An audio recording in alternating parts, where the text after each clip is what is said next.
बिस्मिल्लाहिर्रहमानिर्रहीम। नकल की तारीफ़ पढ़ी। नकल के बाद शारे कहते हैं तुम जानो सुम्मा अलम। नकल के बाद तारीफ़ आ रही है तस्हीह नकल के। तो तस्हीह नकल की तारीफ़ से पहले तमहीद बांध रहे हैं। वो ये कि नकल की हमने तारीफ़ पढ़ी कि गैर के कौल को बिहसबिल माना लाना, ये ज़ाहिर करते हुए ये गैर का कौल है।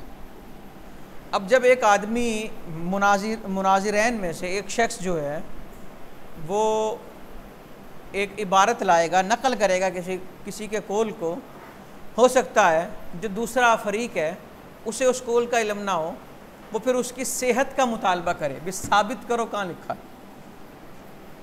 समझ आई? और ये ज़हन में रखें, अगर दूसरे को पता हो इस कौल का और इसके बावजूद वो मुतालबा करे तो ये मुतालबा करना मुनाजरा नहीं, मुकाबरा या मुजादला कहलाएगा। और अगर उसे नहीं पता तो फिर मुतालबा करना मुनाजरा कहलाएगा। हाँ भी ले आ भी दिखा किधर लिखा हुआ। और तस्हीह नकल कहा जाएगा, सेहत नकल नहीं कहा जाएगा। सेहत नकल कहा काजी आदुद ने सेहत नकल का। हालांकि सेहत नकल कहना दुरुस्त। सेहत नकल का मतलब है कि वो नकल बयान करके उसे साबित उसकी तस्हीह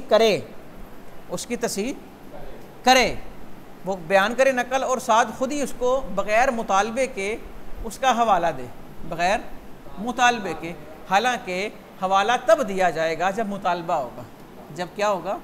तो इसलिए सेहत नकल की बजाय तस्हीह नकल कहना ही बेहतर है। सेहत नकल का मतलब कि नफ्सुल अमर में सेहत पाई जाए, जबकि तस्हीह नकल का मतलब है कि मुतालबा सेहत किया जाए। समझ आ गई बात? तो यानी कि जब नकल के बाद तस्हीह नकल का मामला है तो इसीलिए मातिन रहमतुल्लाह ताला अलैह ने नकल का रदीफ बनाया तस्हीह नकल को। और तस्हीह नकल की तारीफ़ किया है हुआ बयानु सिद्क़ी निस्बती मा नुसीबा इलल मनकूल अनहु, मनकूल अनहु की तरफ जो मंसूब है उसकी सच्चाई को बयान करना, उसकी सदाकत को बयान करना कि जो मैंने कहा है ये मैंने दुरुस्त कहा है। समझ आ गई? ये कितनी बातें हो गई? तीन बातें होंगी बल्कि। एक तो तमहीद बांधी, ठीक है, कि तस्हीह नकल की तारीफ़ क्यों की, और दूसरी बात तस्हीह नकल कहा, सेहत नकल नहीं कहा, जैसा कि काजी अदुद की मुखालफत की, इसकी वजह हो गई। और तीसरी चीज़ तस्हीह नकल की तारीफ़ हो गई। अच्छा जी, चौथी चीज़ हरफ अतफ को क्यों छोड़ा? हरफ नकल की तारीफ़ के बाद जब तस्हीह नकल की तारीफ़ कर रही थी तो दरमियान में आना चाहिए था व तस्हीह नकली, हरफ अतफ आना चाहिए था। तो उसका जवाब दे रहे हैं हरफ अतफ जो है ये मुगाजरत के लिए होता है कि माक़बल माबाद से जुदा है।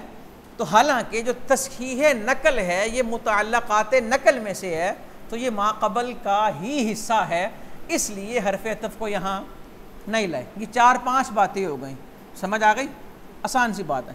जानो कि मुतखासिमैन में से एक जो नकल करेगा कौल, अगर तो वो सही है और वाक़े के मुताबिक है और दूसरे को पता है, फ़ला यसीहु तलब तस्हीही, फिर उसकी तस्हीह की तलब ही दुरुस्त नहीं है।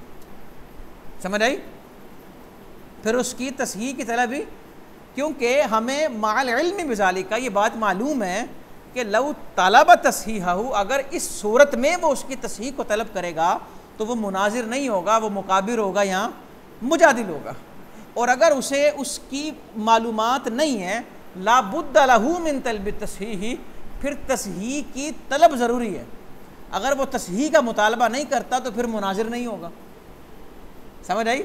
अगर तो उसे पता है 2 मुनाजिर है ज़ैद और बकर को पता है ज़ैद ने जो कहा है वो दुरुस्त है, अगर पता होने के बावजूद वो कहे दलील लेके आ, तो अब भी वो मुनाजिर नहीं। और अगर उसे पता ही नहीं कि इसने सही कहा है यहाँ, उसे उसका इल्म, अब अगर वो दलील नहीं मांगता फिर भी वो मुनाजिर नहीं। समझ आई ना?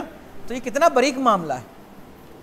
इसीलिए रदीफ बनाया नकल की तारीफ़ को तस्हीह की तारीफ़ का, और कहा तस्हीह नकल हुआ बयान सिद्क़ी निस्बत मा अय कौलुन नुसीबा इलल मनकूल अनहु, और मातिन का तस्हीह नकल कहना बेहतर है काजी यादूद के कौल सेहत नकल से, क्योंकि ज़ाहिर है कि नकल सही है और इसकी तलब नहीं है, क्योंकि अगर नकल सही होगी तो इसकी तलब नहीं होगी बल्कि तस्हीह की तलब। और वो क्या है?